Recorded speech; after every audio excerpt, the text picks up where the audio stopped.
able to make the meeting, and we are delighted to welcome Councillor Ray Bisbee. Welcome, Ray, who's the Deputy Police and Crime Commissioner. Are there any declarations of interest? Councillor Campbell. Yeah, thank you, Mayor. Under 3.2, the formation or potential formation of establishing a stronger public and sector partnership. I'd just like to remind the board I am still a member, board director and member of the Greater Cambshire and Local Enterprise Partnership. However, I can see no conflict of interest.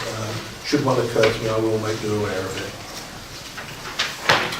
Thank you very much. Any others? That's true. Myself. Councillor Hundreds 2. We'll move on to item 1 and 2, which is minutes of the 20th of December 2017.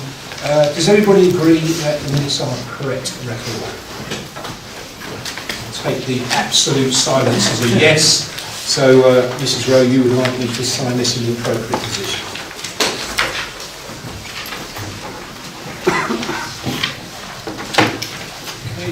Item 1.3, we've had no petitions. Item 1.4, we have received 2 sets of questions for today's meeting relating to, you won't be surprised to hear this, the mass rapid transport system. I propose that we take public questions just before item 2.1 on the agenda. I think that makes more sense rather than have a discourse between now and then. One of the sets of question members also arrived late, and I propose that we suspend standing orders to allow those questions to be answered today. Do I have your consent? Yeah. Okay, thank you. So we will call forward the members of the public at the appropriate time.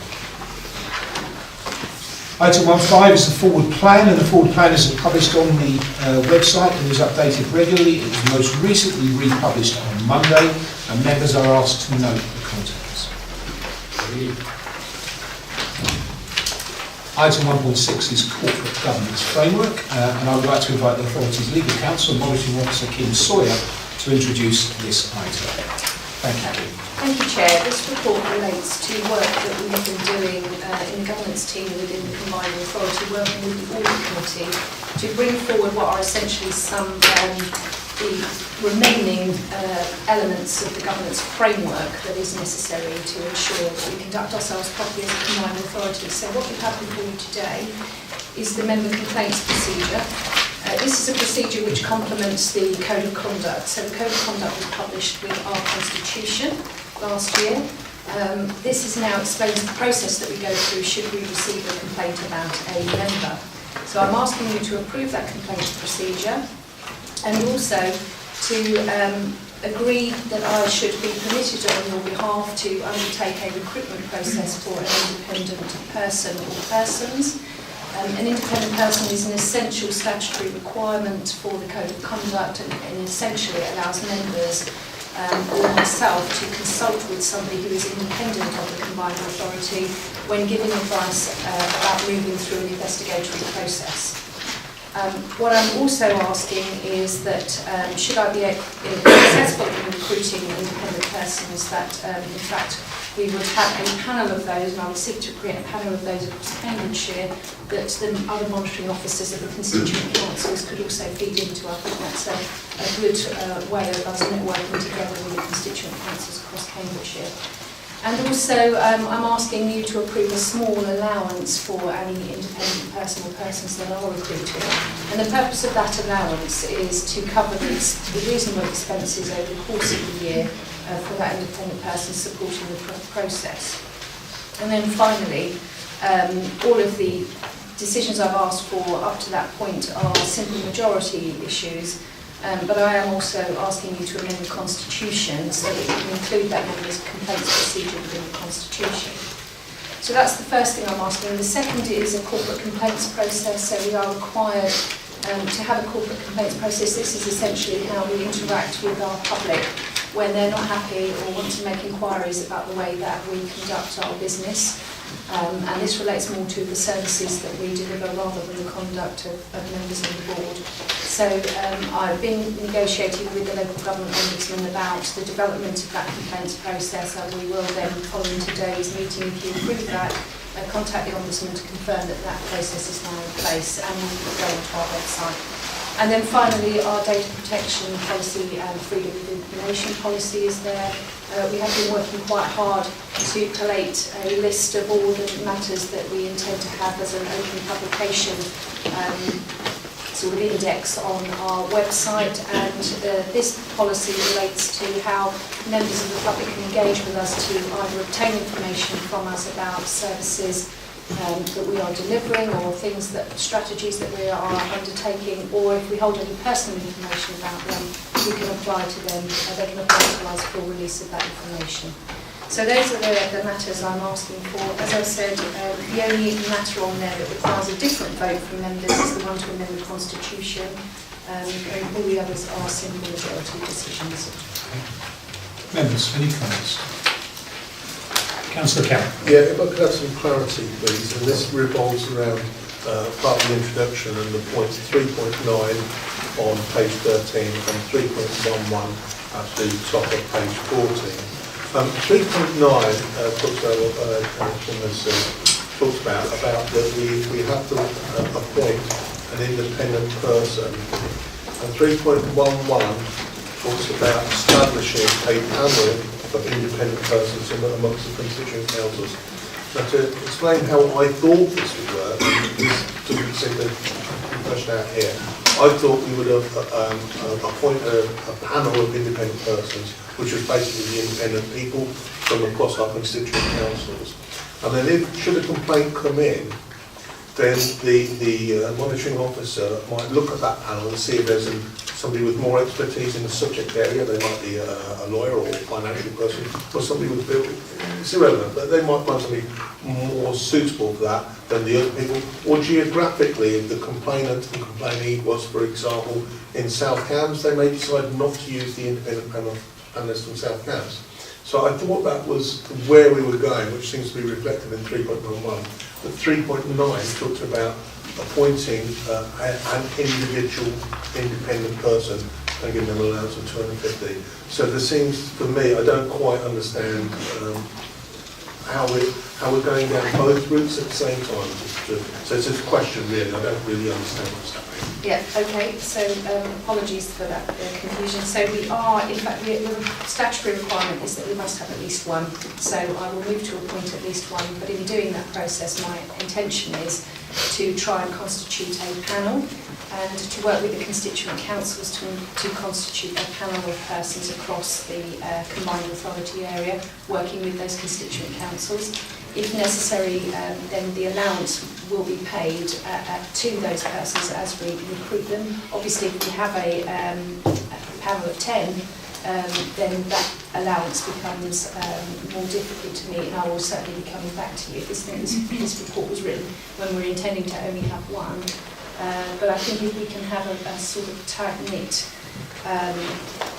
panel of members across the constituent councils, some of those are already being paid allowances elsewhere, so I think then we will have a discussion amongst the monitoring officers about how we want to meet the expenses of those persons on that panel.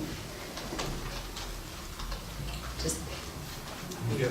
So, but you are obliged to appoint one. We are obliged to appoint one, but I think, yes, for obvious reasons, people do seek to have a deputy usually, because for the very reasons you've mentioned, there may be a conflict. So it's possible that we may appoint more than one, but it would make sense to have a panel which all constituent councils can draw from across the county. So would it be useful to think of the one that you appoint? So you've got one that you appoint that gets the £250, and the panel being constituent members, independent people that will deputise as and when asked. I think that certainly does make a lot of sense. So okay. I think I'll certainly make sure that's minuted, and we'll take that away. Okay. I think I've got my head around it now. Yeah. That works for me. Okay. Any other comments? Okay, so the voting arrangements are there before you. We will take A, B and C together. We'll take D, and then we will take E, F and G together. So we're voting on A, B and C. All those in favour? I believe that's unanimous. On D, all those in favour? Okay, thank you. And E, F and G? All very happy. Thank you. Thank you. Item 1.7 is the appointment of an interim Chief Finance Officer and Section 151 Officer. And I'd like to invite the Chief Executive, Martin Whiteley, to introduce the site. Martin. Thank you, Mayor. So the proposal in front of you is that you are asked to recommend to appoint Rachel Musson as the interim statutory Chief Finance Officer and Section 151 Officer to the Combined Authority. Rachel Musson is someone who has experience in working with a number of different local authorities. She's worked with large local authorities, unitary local authorities, and with Birmingham City Council. She's also been involved with start-up local authorities and has a rich mixture of both public sector and working with the private sector on bringing forward schemes that are alike and akin to that of the Combined Authority. I believe she's a strong candidate and I recommend her to the board. Okay. Comments? Councillor Cambs. Yeah, thank you, Mayor. After formalised interviews of shortlisting, etc., that Martin officers took to arrive at recommending Rachel, that provided me the opportunity to meet her, shall we say, an informal interview would be the best description, which we did have a good chance to test each other's knowledge and how we'll be working forward together.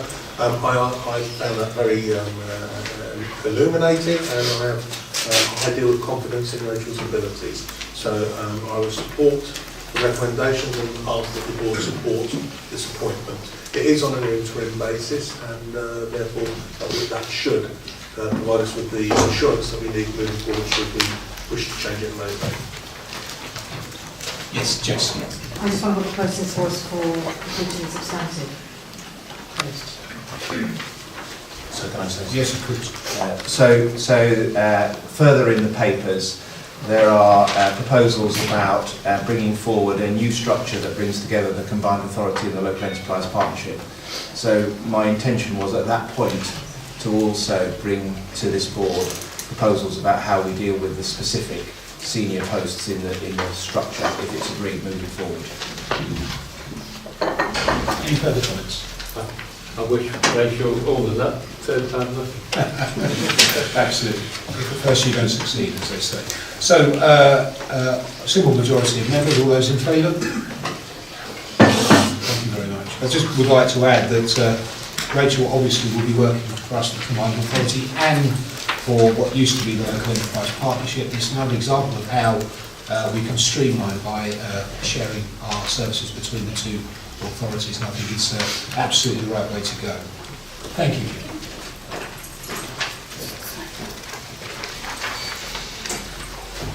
And before we move on, I'd like to call you welcome. Item 1.4 is the public questions section, so I would like to invite, first of all, Mr. Michael Page to the table. Welcome, Mr. Page. We are very pleased to have some public questions. I believe, I may be wrong, but I believe you are the very first member of the public to address the Combined Authority with a question, and so on. And the floor is yours. Well, it's a high honour. Thank you so much. You have the question in front of you. I will read it within 2 minutes. On 8 December, Mayor Palmer was reported in the Cambridge News as welcoming the consultant's report on the rapid mass transit options appraisal, declaring that he was, quote, very pleased with it. Various illustrations taken from the report were also included in the article. However, 7 weeks later, up to 5:30 p.m. on Friday the 26th, before this meeting, the report, which was omitted from Appendix 1, had still not been published on the website, nor had the consultant's brief in Appendix 2, for which an expenditure of £600,000 is proposed. So my question's in 4 parts. 1, if the Mayor was so pleased with the report, why did he not share it properly, in full, with the rest of us, instead of a premature release to the press? 2, are members of the board satisfied that they should be making important decisions today on this agenda item when key documents have not been made available in due time to the public? To do so would breach government guidelines on transparency, which state that no item can be considered if it, along with background papers, is not available for inspection by the public with 5 clear working days' notice. 3, do members of the board have an understanding of how the £600,000 figure has been arrived at, and that it represents best value? And finally, do board members believe that the process we have witnessed will gain public confidence in this new public body? Thank you, Mr. Page. I'm going to answer them one by one, as you would expect. And the report was published on the Combined Authority website on the 26th of January. Of course, that's 5 days before this meeting. The decision that I made... excuse me, Mr. Page, I listened very carefully to your questions, and I hope you will listen very carefully to my answers. The decision that I made to report this to the public through the press was very clear and obvious, and the reason I did so was following. The GCP was putting forward public consultations on busways whilst this process was ongoing. I felt the public needed to be informed about the initial reports that came out, and they needed to understand that when I'd stood up in public before the election and since the election and said that I was against busways, I felt that they need to understand why and what other options were in front of us. That's why I went to the press. It was important that the public knew through the press what was going on. The reality is, it's now come before the board, and there's been 5 days since this was released. There's been 5 days since this was published. There is no breach of government guidelines. Legal advice has been given to this board on the ability to consider the consultant's report, and for each member to consider whether they can make a decision from the information available. And given the time they had to consider it, members had 5 calendar days to review the report, and like our scrutiny members have received an earlier presentation from the consultants explaining their findings. Question 3, the decision before the members is not to approve the detail of the consultant's brief, and that is why we employ officers, but we have to agree whether we want to move to the next stage of the process. The figure quoted in the recommendation is an estimate based upon the officer expenditure. Officers have an obligation to secure value for money under a competitive process, and therefore the actual cost of the next stage is not actually known at this time, but will be lower than the budget we are approving. The actual cost of the contract will be made public through our future budget reports on the board. And the board accepts that the consultant's report was published some 3 days after the agenda, and I do apologise for that. Members have, however, seen the officer's report, which summarised all of the key items, and the report was published with the agenda and provided with a good understanding of more detailed consultant's report. As Mayor, I believe the public will gain confidence from seeing us deliver a transport system that will solve the problems that we are suffering in Cambridge today, let alone Cambridge, and we mustn't be just looking at Cambridge, because what we're suggesting is a solution not just for today, but for the whole of south of Cambridge here, not for today, but for the next 50, 60, 70 years. What we're talking about now is a complete transport solution. I am not going to get bogged down in process over this. This is about delivery. I made it very clear from day one in my campaign that I back tunnels and an underground system for Cambridge, and I still back a tunnels and underground system for Cambridge. And I will do everything I can as Mayor to make sure we deliver on a world-class public transport system. Cambridge is one of the leading cities in the world. It is a world city, and it absolutely should be leading the way in public transport as well. There has never been a solution to traffic problems in Cambridge. I've lived in this area for all of my life, and I remember being at college and being able to travel in from Milton to have my lunch on Jesus Green and travel out again in an hour. That sort of thing is just not possible anymore. If we are going to be bold and we're going to have the vision and the drive to deliver, we have to make sure that we push and push and push on this agenda. I'm convinced, Mr. Page, that you and I will face each other across the table many times over the next few years, and I welcome your input. Thank you. I was informed I could have a supplementary. Yes, okay, thank you. You mentioned you're also concerned with process, and that came up quite a lot in recent days in the public domain on Twitter. And that was responded to by one of your fellow members who's here today. And quote, he said on Twitter, we'll build the innovative transport solutions, you check the paperwork, which is pretty much what you said, I guess. And then we've seen yourself appear on television making remarks about City Council and telling the public that the City Council are using the homeless as a political tool against the government. Now, I'm a member of the public. I'm rather concerned that the attitudes that we're seeing in these two areas, I mean, is this going to be the tone of what we get from here on with the Combined Authority? Is that what the public can expect from this Combined Authority going forward? What the public can expect from this Combined Authority is delivery on its major projects. I think that says it all. Thank you.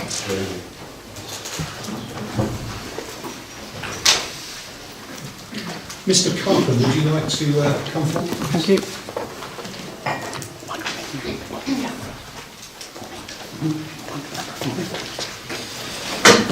Sorry.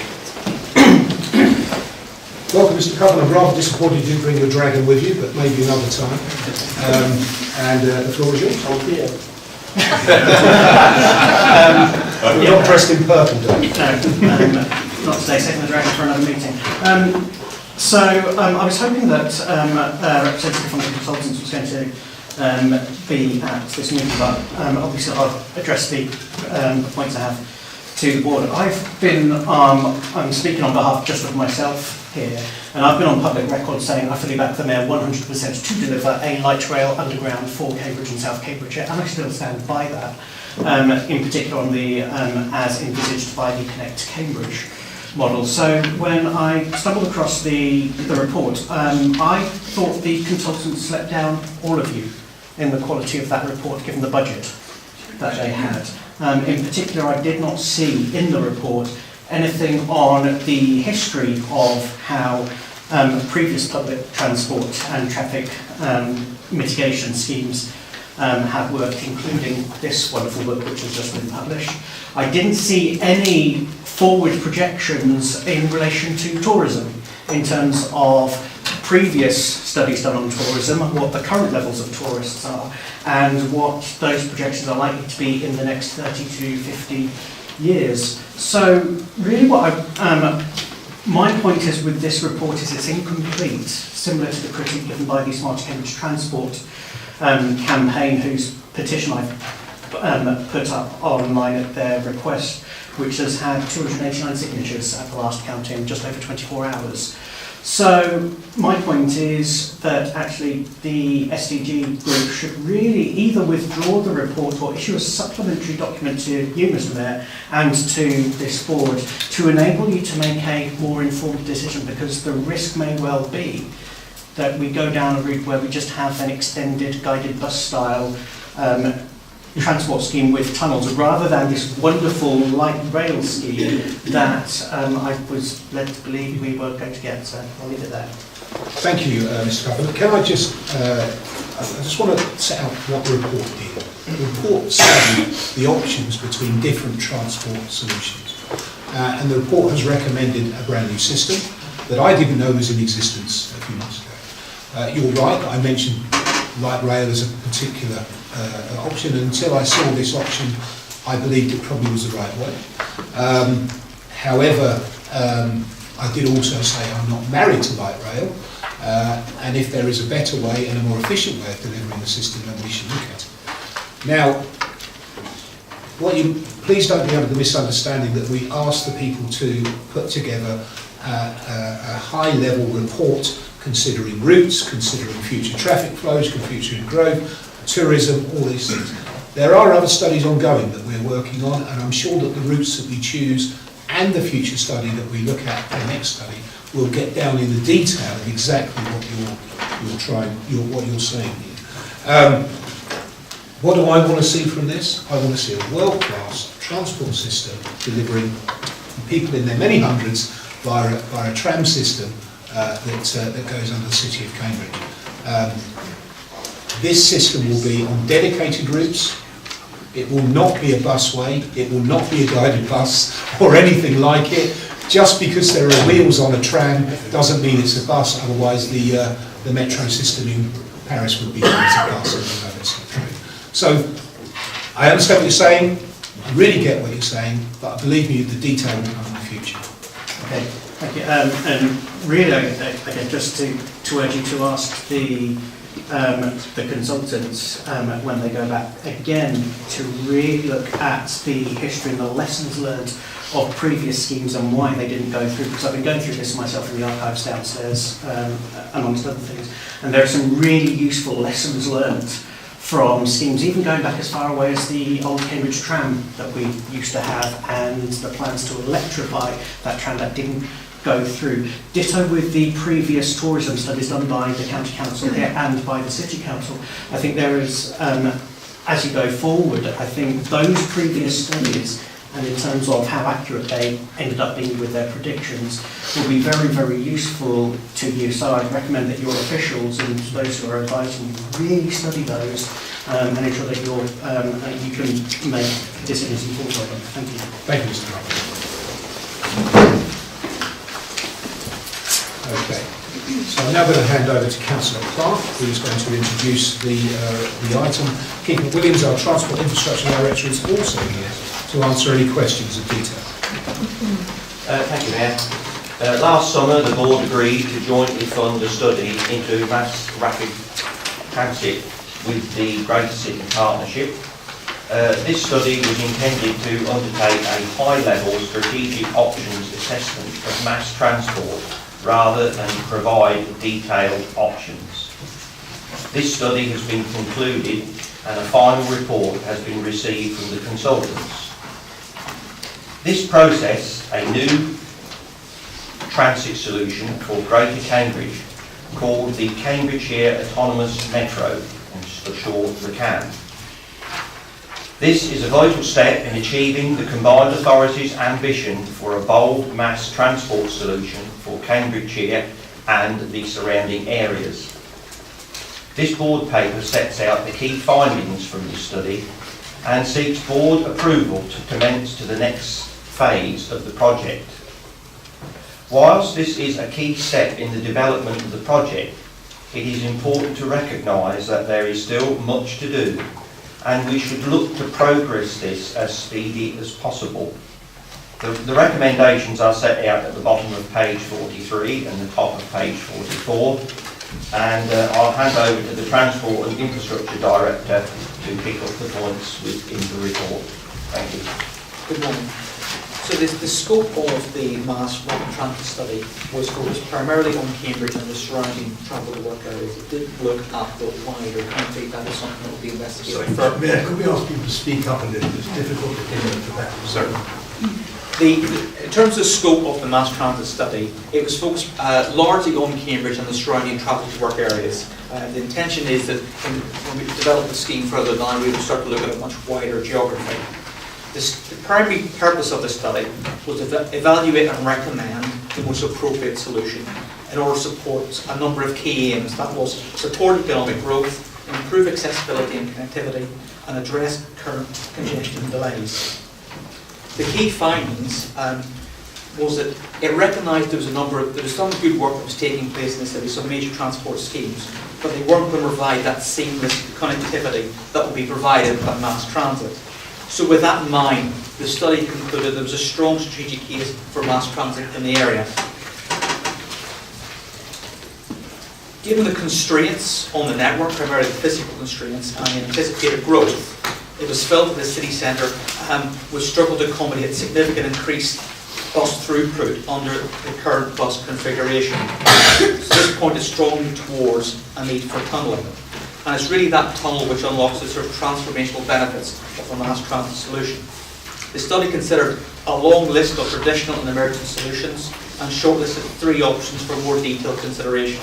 That was a light rail transit, that was referred to in the Cambridge Connect proposal, affordable very rapid transit, and the Cambridge Autonomous Metro which was a new and emerging proposal. Each of those options was assessed against 7 transport and 6 deliverability risks. So transport benefits was looking at network coverage, route flexibility, journey times, the number of interchanges, accessibility, etc. And the deliverability risks is the ability to actually get the scheme delivered.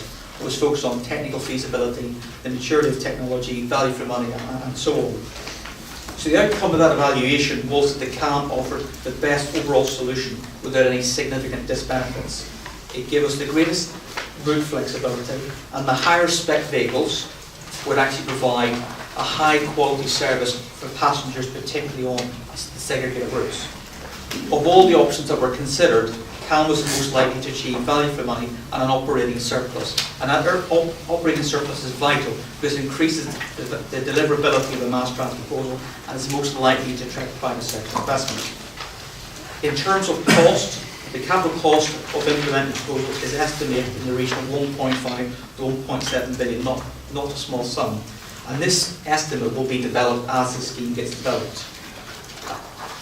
While those costs are quite significant, we'll be exploring during subsequent stages in more detail how that might be funded. The report does cover some of those areas, and there has spoken at length about land value cap. So it's been recommended that the CAM proposal is carried forward for further development because it will provide significant transport benefits, will offer the best value for money, be deliverable, and could be done on a commercial surface.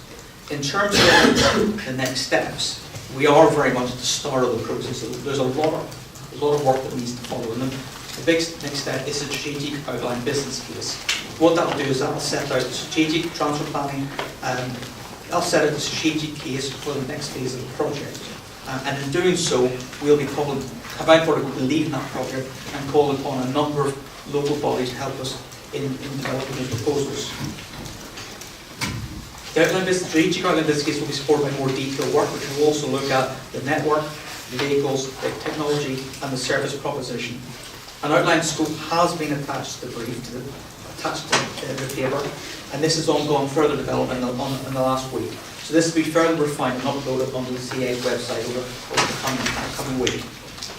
An outline delivery programme is set out in 2.28, and the key points are we're looking to have early implementation of services in 2021, with city centre tunnel operational in 2026.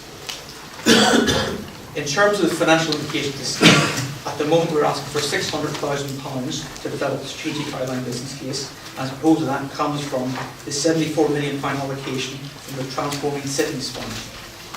The Commission will be procured in a number of parts, and the first step will be an inception report which will demonstrate the consultant's understanding of the brief and set out a methodology for delivering the strategic outline business case. The consultant will be expected to provide a detailed fee proposal, a programme risk register, and a strong project team. Nothing further to say. Thank you, Keith. The floor is open. Do you know, I thought for a second I thought nobody's interested. Councillor Huff. I support taking this project forward on the basis of the document. There are clearly a range of issues that have been raised, and in the time available I've been able to look at alternate issues and comments, and so I hope that some of the feedback, but I would want the feedback that's come in since the report to be part of the phase 2 look by the consultants. I think without going overboard into making a speech, the busway didn't get a solution of getting people in and out of the centre of the city. The Greater Cambridge Partnership has been working on routes, and there's a need for consistency there. It also was looking at the affordable, very rapid transit scheme, which this report has assessed as not the optimum. We clearly do need in the city to have high quality transport that gets people in and out of the centre. So I want to see us working closely with the Greater Cambridge Partnership, and I have an amendment to move which I could just state the wording of, and there may be paper, and I hope that there are paper copies that will be coming round.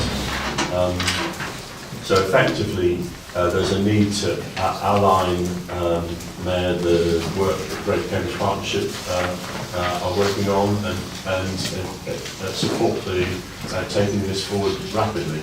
So the wording that I'm proposing that's being circulated is that the Combined Authority agrees to liaise with the Greater Cambridge Partnership to ensure that the Greater Cambridge Partnerships current and future plans for high-quality public transport corridors are consistent and readily adaptable to the emerging proposition for a Cambs Peterboro network.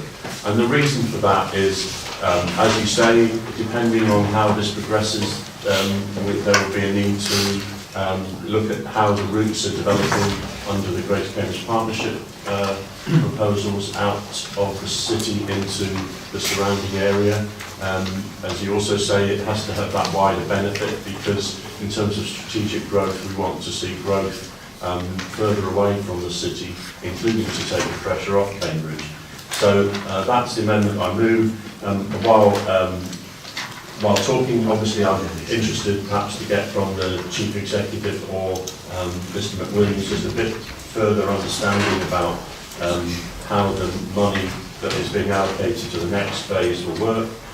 Just a couple of brief points. One is clearly, as has been stated, Mayor, that this is a sum of money, and it's about how is that going to be used, what the stages, and the need for a strong brief for those consultants, and also the fact that whilst I recognise the work of SDG, I think they've done an excellent job here. It may well be that there are other consultants that need to contribute to the next phase, including on the critical issue of funding. Thank you, Councillor Herbert. Chief Executive, do you want to answer, do you want to answer Lewis's directions? So I think there are a number of points to make about the work moving forward. The first and perhaps most important point is that in accordance with the assurance framework within which the Combined Authority is required to operate, then we will follow the Treasury guidelines for the development of a strategic outline business case. And the features of a strategic outline business case are clearly documented and set out for us. So we will be following that process literally. So that is the first and most overriding point. And what we have done in developing the brief further and in consultation with partners across our area is that we now have a brief that we believe, first of all, is wholly reflective of the requirements of the Treasury and therefore ourselves in making sure that we're going to have a strategic outline business case that meets all of our requirements. The second point is that we recognise specifically that the work will require some fairly substantial financial modelling. And so to that point, we are considering how best we secure both development of the scheme and also the development of the financial appraisal that is of the highest order to sit alongside the transport consulting advice. And thirdly, we're thinking about the appropriate breaks that should be in the programme in order to provide this board and others with assurance that we are making progress in a way that allows for contributions to that progress as we go along. Okay, well, Councillor Herbert has put forward an amendment, so do we have a second? Chair, Mayor, I would like to second the... You'd like to second, thank you very much. So we will now discuss the amendment. Does anybody have to say, are we all happy? And I'll take a vote.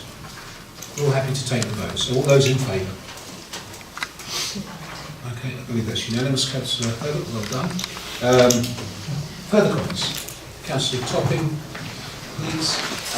Well, actually, can I get some water and I'll defer to someone else? Of course. Councillor Herbert, you were only a fraction of a second behind Councillor Topping, so you're next. I'll make sure that doesn't happen again. Over the last 10 years, as you will know, Peterborough has been in the top 4 of the fastest growing cities. Whilst we have a tremendous road network, it is beginning to shrink. The Combined Authority has recently given us some money to improve some of the bottlenecks to keep the traffic flowing, which we do appreciate. But we need to look to the future, which is probably 10 years down the line, at the way Peterborough has to grow. That we probably need to look at something similar to what Cambridge is looking at. My question to you is, would you be happy, but why we get to the stage where this is feasible and it's going to happen, looking for the same sort of solutions to people? Absolutely. I do not see, as I said earlier, I believe that this will be the first. I believe that there will be other cities around the UK, and I know there are, that are looking very closely about what we are trying to achieve here. Undergrounds and light rails can be very, very expensive, and consequently there's a population that can achieve the delivery of those, and it's around 500,000. For cities of under 500,000, this new system, I believe, is something that can really make a huge difference. So we certainly shouldn't limit our ambitions, Councillor Holditch, and I assure you that if I'm still involved, I'll do everything I can to further the ambitions of Peterborough. Mayor, I also ask that as part of the next phase of the work, we'll be asking the consultant to look at a very high level about the viability of the solution being broadened out into the wider geography, including Peterborough. That's not intended to be a detailed piece of work. We can start to inform future discussions. Can I correct that? Can I correct that? It doesn't say including Peterborough, it says particularly Peterborough. For those of us who know Peterborough, I was quite surprised to read that. Consider it corrected. Yeah. Can I ask a timescale? Timescale?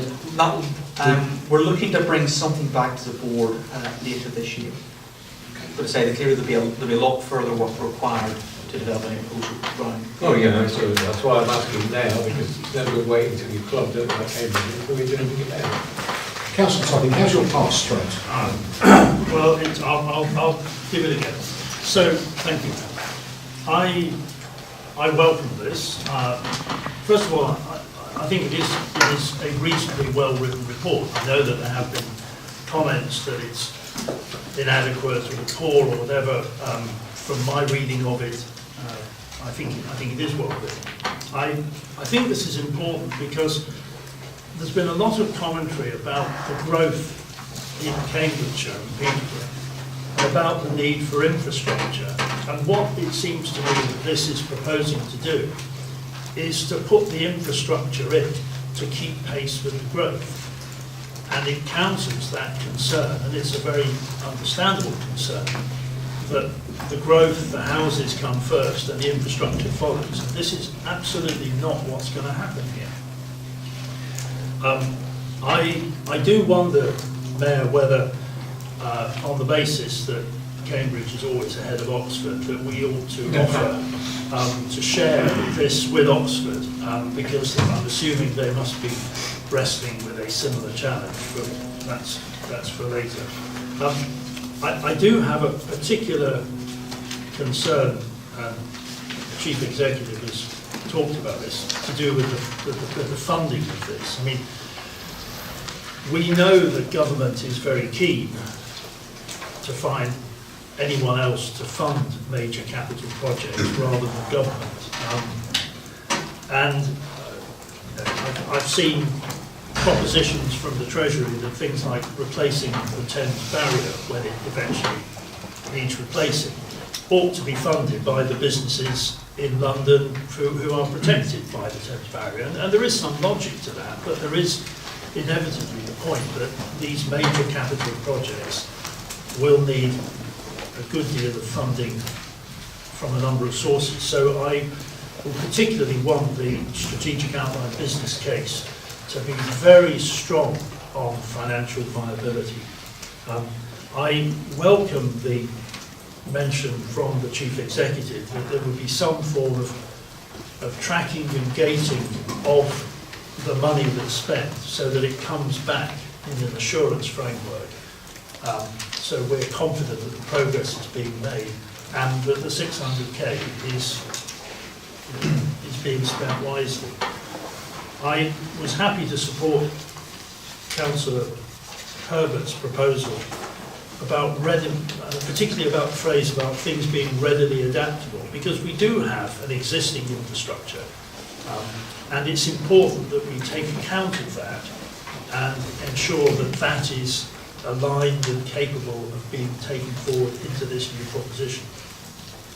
Finally, Mayor, I would like to say that there is a balance to be struck between assurance and delivery. This is a vision. It is a very exciting vision. It is something that I'm very supportive of. I'm sure that the good people of Cambridgeshire particularly those on Twitter, will keep us honest in this process. Thank you. Thank you, Councillor Totten. Any further points? Councillor Cambs, sorry, you did ask me, my apologies. That's fine. Thank you, Mayor. Got a number of separate points. The first point being on the document and decision-making process. So we had sight of the overall document within time, the public did as well, which, as mentioned, had all the key points, the supporting documents, background, right there. But had a chance to look through those, and there's nothing that unduly upsets me. So it's for me to make a decision whether I can make a decision today. And I think the most important thing is, despite what I hear on the radio, and despite what I see people tweeting that, today isn't a decision about whether we're spending £1.5 billion on building a tunnel. That is not a decision for today. Today's decision is whether we go and there's enough in front of us to do more work to see whether it's going to look likely that we may build a tunnel and all the associated infrastructure. And I certainly have enough information on that at the moment today, because what I needed to get to that decision was somebody to analyse what the different options were, whether, the different modes of transport, the different ways the transport could effectively run in and out of the city centre, and indicative costings of what that might all look like. And I've got all of that, so I'm very comfortable making a decision based on that, so I'm very happy to do with that. But there are questions about, what the public and the business want for us, and where their confidence lies.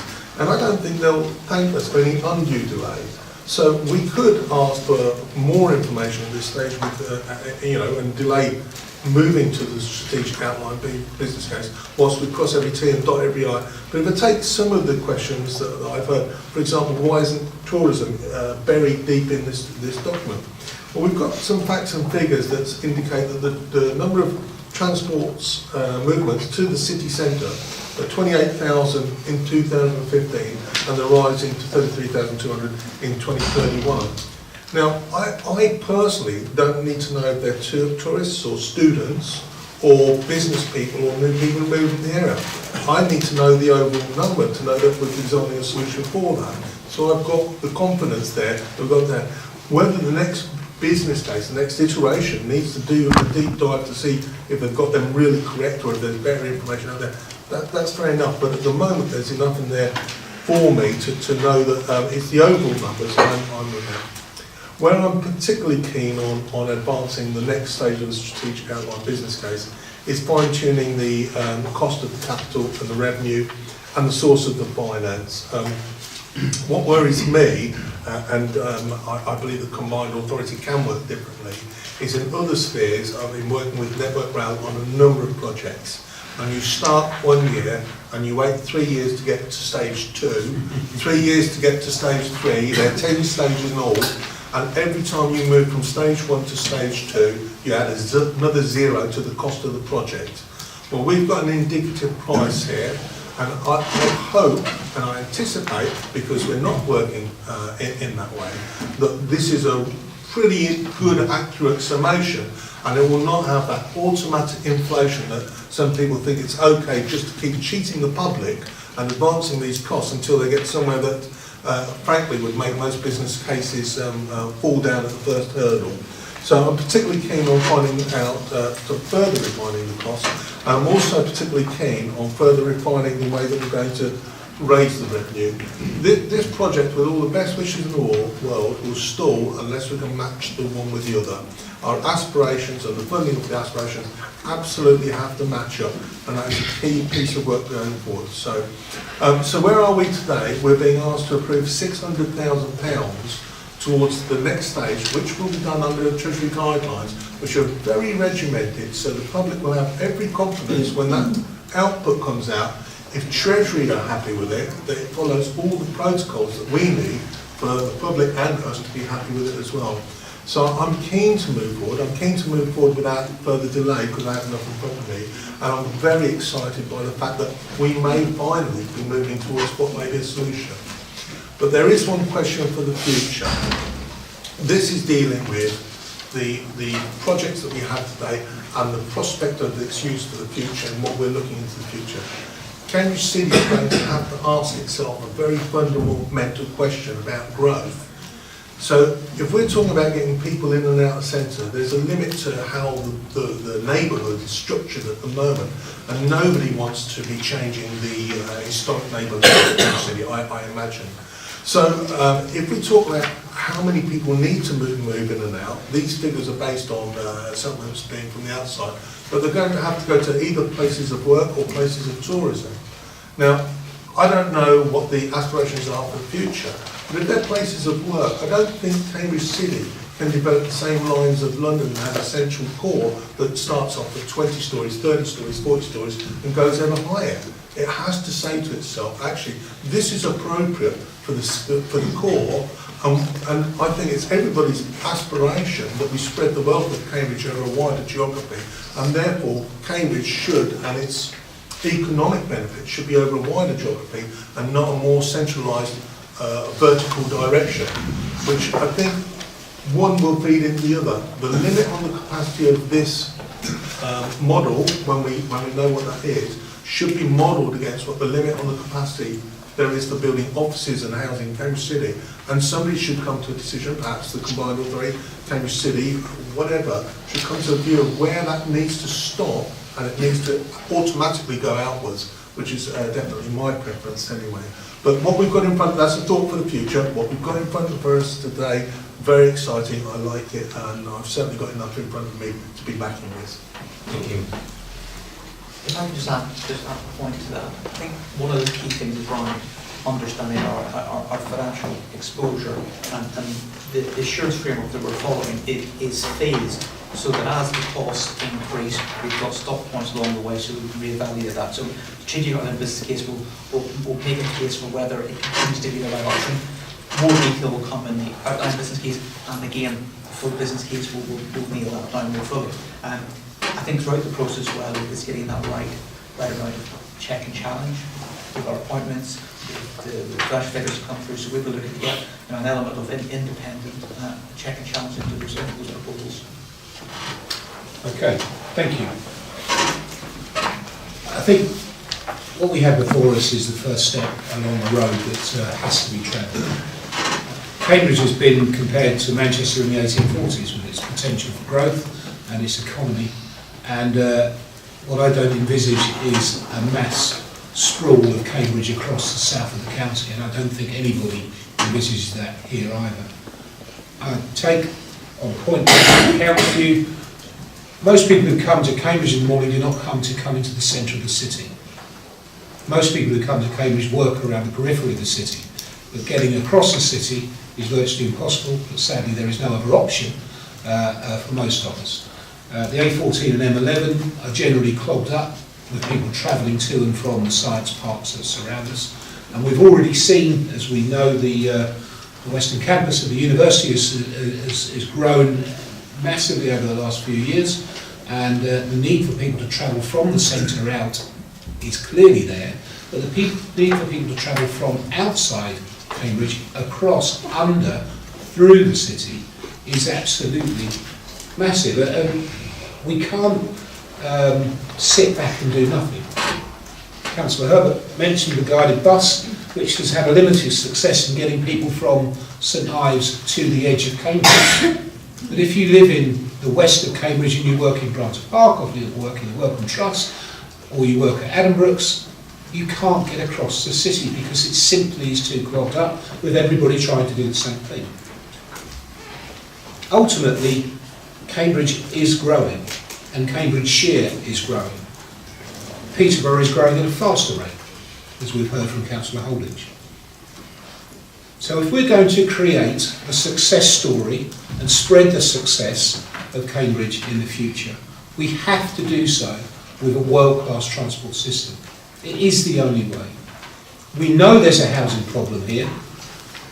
One or two of us have had these discussions over the last few days. We know there's a housing problem here that has to be solved. What we also know is just putting up housing without the infrastructure to provide for it is a route to disaster. It's what we've been doing for the last 20 years. And it's not good enough. If you are going to expect people to pay a lot of money for a home, too much money in most cases, you should be providing them with a high quality transport system as well. We're talking about future-proofing the area. We're talking about putting a system in that allows growth across a large area of the county. It allows new towns and new villages to be built across a large area of the county. It allows people to move freely, and yes, it allows the wealth to spread from Cambridge out and beyond, so everybody has an opportunity to take a share in what's happening here. What I've learnt over the last few months is that what we're facing in Cambridge is not unique. Anywhere where there is a successful economy, the same problems arise. Congestion, high house prices, disaffected parts of society. We cannot sit back and ignore that. At some stage, someone, and it looks like it's going to have to be us, has got to deal with the problem. So we have to go to the next stage. We have to push forward. We have to be bold. And this is that time. There has never been an opportunity before for Cambridgeshire to put itself out there because we've not had the council structure to allow us to do so. But the Combined Authority does allow us to do so. It allows us to be innovative and it allows us to be bold. And I absolutely recommend this. It is the right thing to go to the next stage. It is the right thing to go as far as we possibly can. And I would like to put it to the committee to vote. Now we've got two voting arrangements, A and B. I think we'll take them together. So all those in favour? And that's unanimous, thank you. Item 3.1 is off-site housing manufacture. Members, please note there are two confidential appendices to this report. I do not think it's necessary to debate these appendices as we are only making a decision to defer this matter, but if you wish to discuss the confidential appendices, then 1 and 2, it will be necessary to exclude the press and public, although most of them seem to be on their way now anyway. Councillor Topping, could I please ask you to introduce this item? Thank you. Thank you, Mayor. So, this in some ways is a slightly frustrating decision that we're being asked to grapple with, because when we first discussed this last year, we were conscious that there is a great movement, an attempt to try and use off-site construction as the means by which some real issues, problems in the building industry can be addressed. And particularly because we in this Combined Authority area have a significant housing challenge, and the question for all of us is, can the traditional means of construction deliver the level of homes that's required? So what this report gives us is some understanding of the immaturity of this particular sector of housing construction. And it tends to sort of say, on the one hand, there are some real opportunities here, and if you can get the pipeline working properly, you can be producing houses that are of an entirely acceptable standard. But then it goes on to say, and I think this is the point, that if you're going to deliver off-site modular housing at scale, you have to have somewhere to put them. And it makes the point a couple of times that you need the land, you need the willing buyer, as it were, to put these things on. And so on its own, this, without a wider housing strategy, will not work. And so for the moment, this report recommends, and I'm recommending to you, that we defer this. The final thing I would like to say is, I believe Councillor Count may want to help us out here and take us forward. We do need to get more to the bottom of what would work for modular homes in Cambridgeshire and Peterborough. And that may be some work that we can usefully do. But for the moment, the risks associated with particularly for us going into a modular home construction business ourselves, are, in my opinion and in the assessment of this quite detailed report, too high. So what I'm doing is asking us to note this and defer the matter while further work is done. But I pause because I know that Councillor Camp may have some helpful suggestions. Can I just sort of fight going on? No, I just want to have it noted that I have 2 sons that are in the construction industry and work for Kia Construction. Not that I've got to declare anything, but I'd like that noted, please. Councillor Camp, yours. Yeah, thank you, Mayor. So, I'm going to say I was disappointed with the report because it didn't answer the questions I wanted answered. So it answered a lot of questions. It's very detailed. They've got no problem with any of the analysis going on about some of the concepts going on. But there were some core questions that I wanted answered. If you think about modular housing, if I think about modular housing, and certainly the report does, it goes everything from a timber frame right to, should we say, the German modular Bauhaus, where it all arrives, you know, and you put it up and it's done, including your toilet fittings, your tile, etc. And it lists all the companies that are engaged in that. And the question that I wanted to know was, I already know before this started that there's nobody doing this at scale. There's nobody knocking out houses, 300 houses a year, which is an indicative number of that. So I knew that we wouldn't get a definitive answer because nobody was doing it. I knew it wasn't mature because nobody was doing it. But what I wanted to know was, is there a modular construction method that can actually be scaled up where it will compete directly in the open market for the housing? Right? And by that I mean, and it could be 100 units a year, it could be 300, it could be 3,000 to make it work. But what I wanted to know was, which modular housing option or options should we look at further under that guise? And I would have taken a two down standard format house as being a base model for comparison. This has sort of jumped that step. It's looked at all the different ones and it's rated in, I won't go into detail in confidential papers, but it's done a small analysis of where they're comparable and where they're not. But what I actually wanted to do was attack the cost base of a house and have that analysed in detail. So for example, if you take a timber frame home, that's already a well-established market with lots of players in it.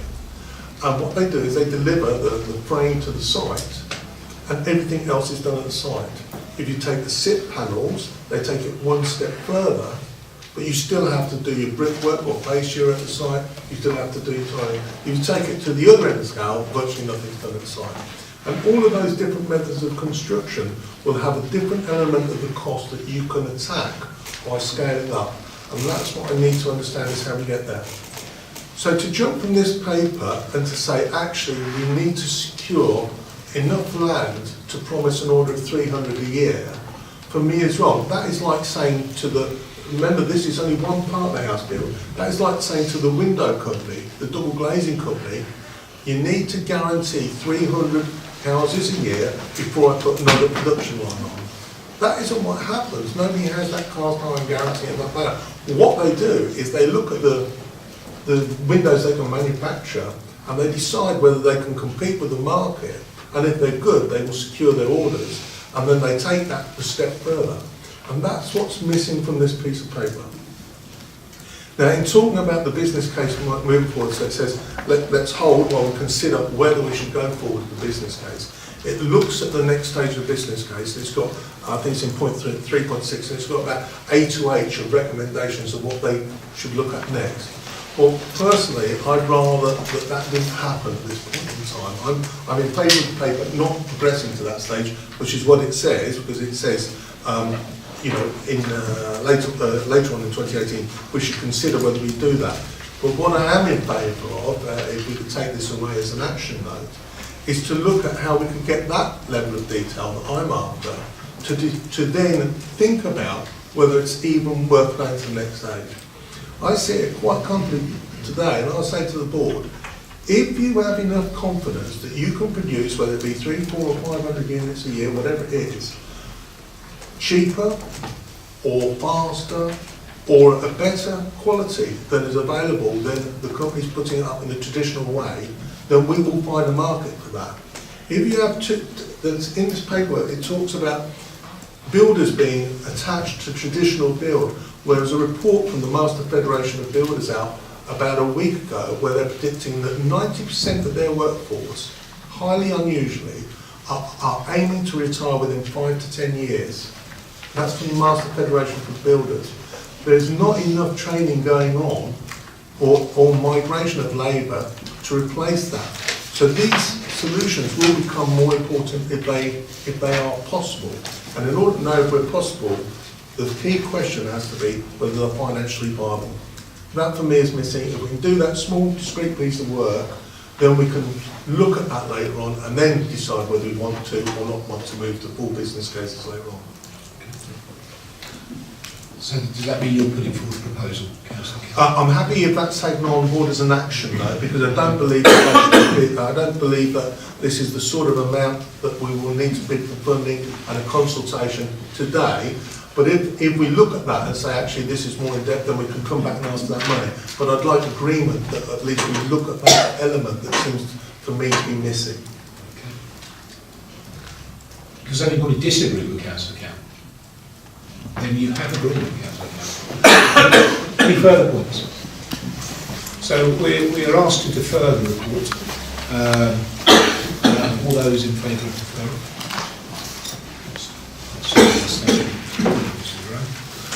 Item 3.2 is establishing a new stronger public and private sector partnership in Cambridgeshire and Peterborough Business Board. And I would like to invite the Chief Executive both of the Combined Authority